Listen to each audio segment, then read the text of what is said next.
Days after the Wagner mercenary group staged the mutiny that Russia's President Vladimir Putin claimed was so dangerous it could have sparked civil war, the BBC has found that the group is still actively recruiting fighters to its ranks from across Russia. Our Eastern Europe correspondent Sarah Rainsford has more.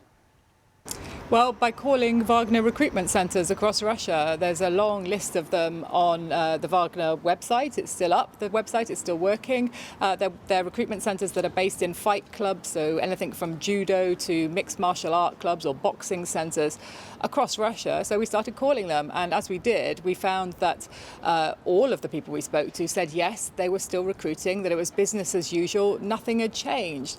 Now, if people asked us directly who we were, we said we were inquiring for a brother who was interested in signing up. So perhaps that's why these recruitment centres are a bit more open with us. And they said that they confirmed that they were actually signing contracts with the Wagner Group itself and not with the Defence Ministry. Now that's important because, of course, it was an order essentially for Wagner as a group, independent group, to disband and for fighters to join the Defence Ministry. That was at the root of this really fierce feud that had been bubbling up for months in Russia and then exploded into last weekend's armed mutiny. But it is extraordinary, I have to say, that almost a week later, in a country where organisations, peaceful political opposition organisations have been banned and their leaders put in prison and they have been declared extremists, the group that actually staged an armed uprising is still operating in the country and is still recruiting fighters. Yeah, and Sarah, do we know where they're operating? And also any word on Prigozhin, of course, their leader, and we believe is in Belarus, right? Hard to say. Certainly his plane, his private jet, which we believe he flew into Belarus on Tuesday morning for talks with Alexander Lukashenko, the president there, that plane actually left the country.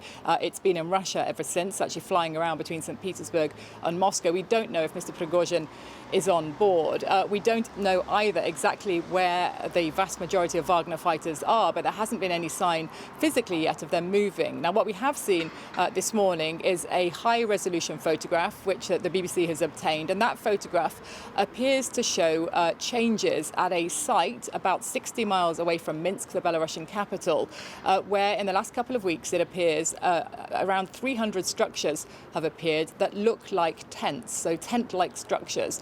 And that would coincide with reports that, with the information that we know, that Belarus has invited Wagner fighters to move there. As I say, we haven't seen any of that movement happening yet, and certainly the recruitment centres that I was calling in Russia, they were saying they were recruiting fighters for Ukraine, that they were going to Ukraine as usual. They'd go for training in the south of Russia for several weeks, and then they would be sent to Ukraine. So, big changes afoot, but as I say, absolutely extraordinary that in any sense Wagner still exists in Russia, and certainly that it's still recruiting fighters and talking about business as usual after everything that's happened.